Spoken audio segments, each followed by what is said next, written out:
When it comes to things that I've always been into, there are a handful that always hit. Wrestling, obviously. Comic books, for sure. And another thing that can be added to that list is a Goofy movie. It is potentially my first favorite film. If there was one that came before it, I can't recall. Always very relatable, fun, and energetic. So after the open rolls, I will break it down. A Goofy movie. Where does it fall in the rating scale? Stay tuned to find out.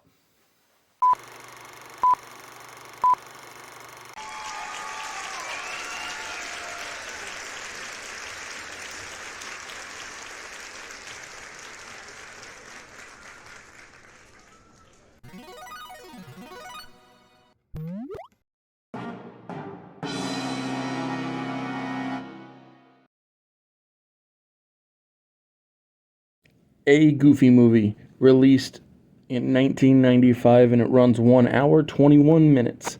We open on a fantasy, or a dream sequence where Max, the son of Goofy, he both dreams of his love interest, and he also has basically a nightmare that he's going to become his father. The whole thing is pretty priceless. Max wakes up and his phone is ringing. His best buddy PJ is on the phone. Max is late to school. Goofy comes in and into Max's room, but Max is rushing away. Goofy accidentally messes up a standee of Powerline. According to Max, he's the greatest rock star. Since as far back as, I would assume, probably 1995, I felt like I really needed a Powerline album. If they released it, I'd more than likely pick it up. I'm a big fan of the soundtrack. After Today is a great song. I always felt like Max, like that I needed to, I don't know, be something or someone. It's probably why I got into wrestling, and just the ability to be someone new. It's also partially why that I wrote a graphic novel, I would assume, is because of the freedom it gives to think of new things and explore new horizons. When Max gets to school, everyone laughs at him, everyone except for his crush, when he trips. This is definitely why he is into his crush, because, she is just a kind person, and she even finds his laugh, which he hates because it's the same as his dad's, cute. Once Max gets into the school, Pauly Shore, who's playing Bobby, he's such money. His love of canned cheese is amusing as all get out. I'm a big fan of the Star Trek fans in the audience at the school. It's just funny to me that somebody would dress up for school or dress up in cosplay at school. But, it almost seems like foreshadowing, since Max is dressing as Powerline and hijacking a school assembly to win over Roxanne, his love interest. The whole thing, the song, all of it, it rocks. I love this song. I got what it I got what it takes to stand out. Is, I don't know, it's just something I felt like I could relate to, and yeah, I find this enjoyable. One funny question, though, is what came first? Was it my desire to stand out before I watched the movie, and then I watched it and could relate to it and thus thought it was great, or did I watch the movie, enjoy it, and then think, man, gotta stand out above the crowd, even if I gotta shout out loud, tonight is the only night you'll see, gonna stand out. And so it's funny how that works. It's funny that when Max is portraying Powerline, he seems fully confident and in control, but whenever he's just himself, he has self-doubt. When things fall apart, as we all knew they would, Bobby, played by Pauly Shore, says, "We're busted." And even in this small role, Pauly Shore does big work. Speaking of work, after Max gets caught, we catch up with Goofy at his job at a mall being a photographer with his neighbor, PJ's dad, Pete. And Pete is not nearly as good at his job as Goofy is, which is amusing. PJ is petrified when he leaves the principal's office. Bobby goes in very confident, and while Max is waiting, Roxanne taps him, and they both get very embarrassed. Max asks Roxanne to her friend's power line party, and Roxanne accepts, but Max still has to see the principal, so his fun times will not last. The principal says to get that boy's father on the phone immediately, and Goofy is freaking out when he hears from the principal. Goofy gets inspired to take Max on a fishing trip and leaves work early to take off with his son. It's great because after Max gets yelled at by the principal and school lets out, he's now popular, unlike when he went into school where all the kids were laughing at him. Now everybody is high-fiving and big fans of his Powerline show. We get what is called in a musical a reprisal of the standout. This time it is Max being confident in himself while he is on his way home, which gets a great opposition to Goofy packing, as Max passes out when Goofy tells him that they're going on a fishing trip, because Max is, so devastated that he even says it must be like a lame-o record to cancel your first date an hour after you make it. It's funny when Goofy and Max are arguing over Goofy's plan, and Goofy tries reverse psychology, but it doesn't work on Max. So Goofy just forces him into the car. Since Max has to cancel his first date, he has his dad drive over to Roxanne's place.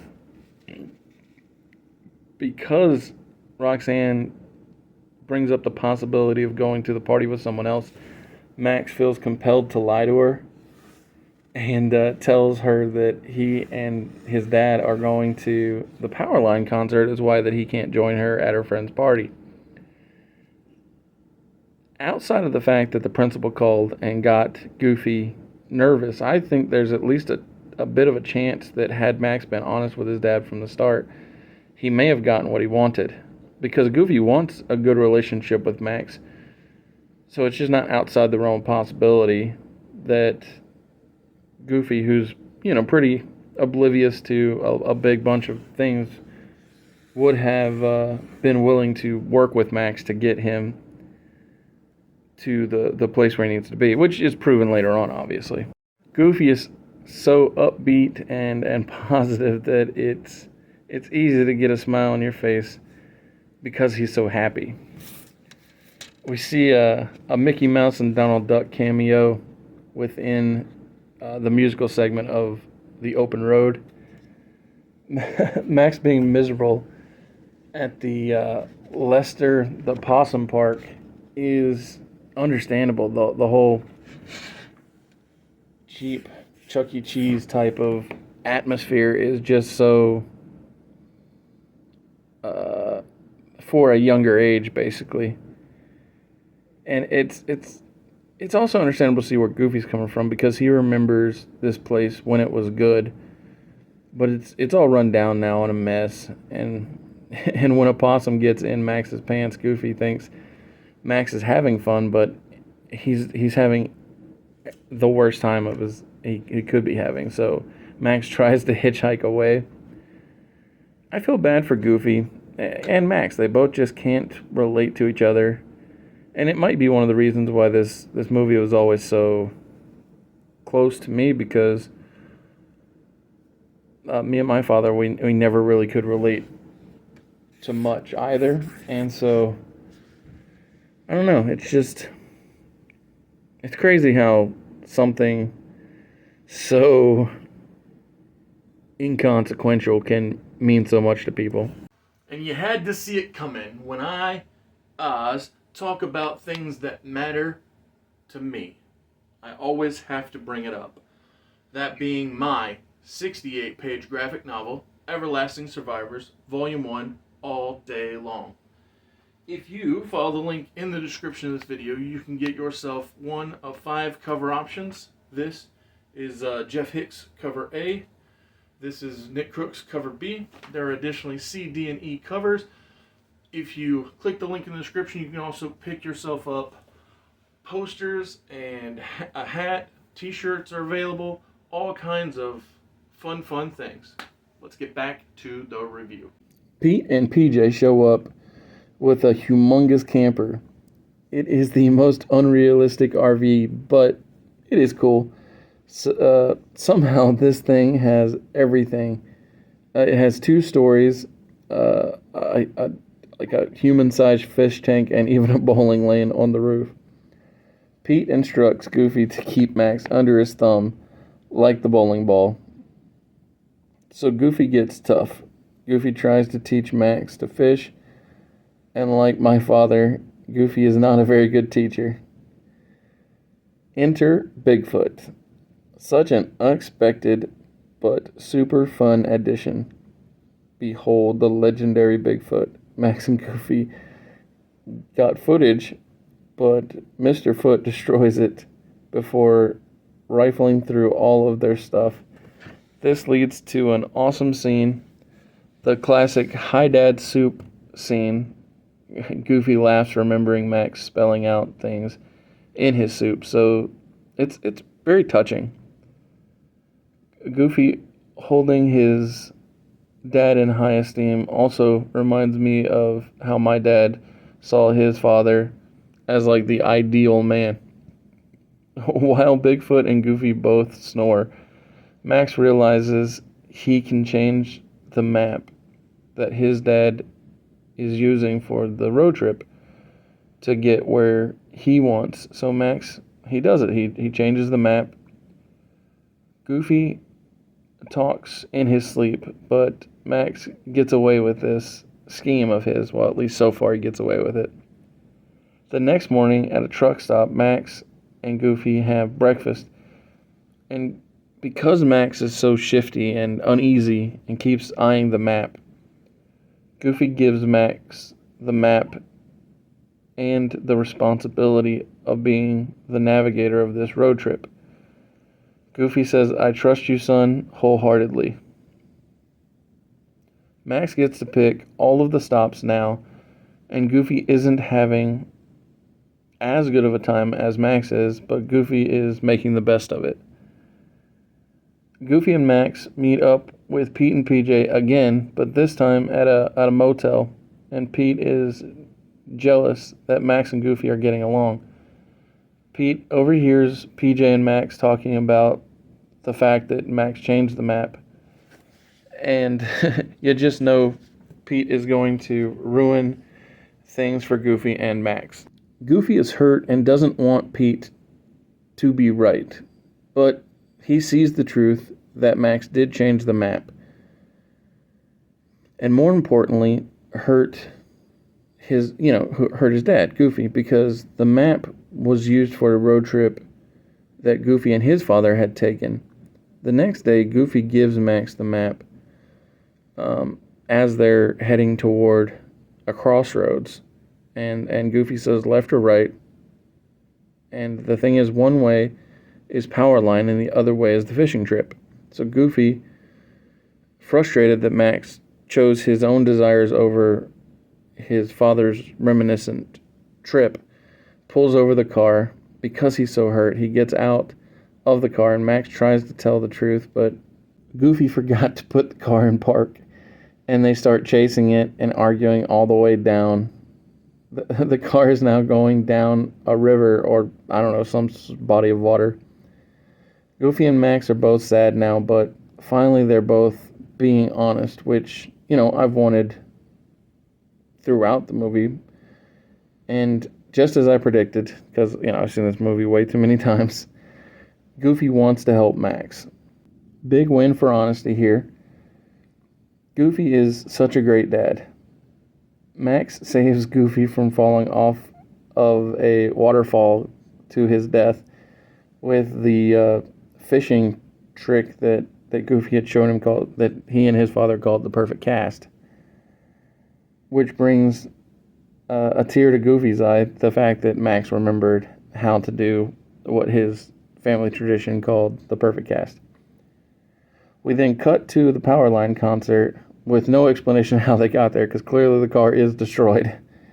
Max and Goofy stowed away in an equipment box that, again, we don't know how they got in, but that's okay. It's a cartoon.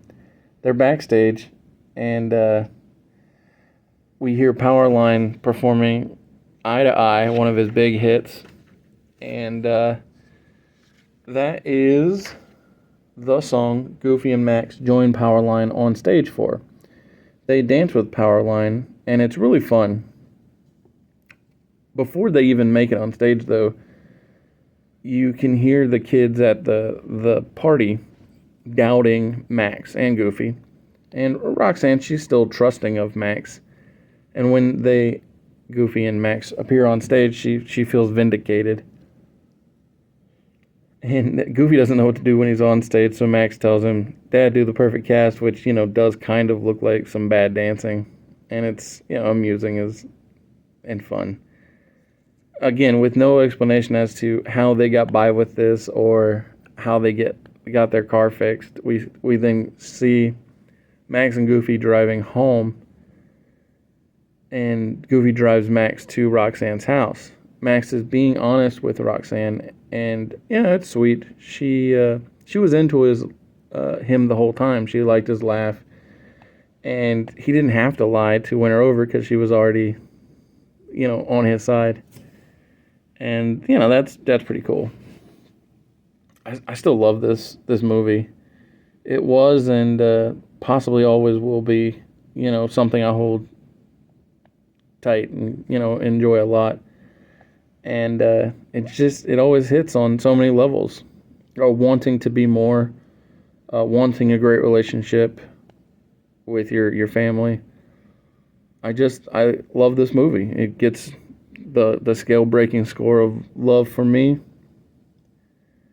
And I think this is the first animated movie within the channel's history to get a love rating, because I've had some greats and probably spectaculars, plenty of fines.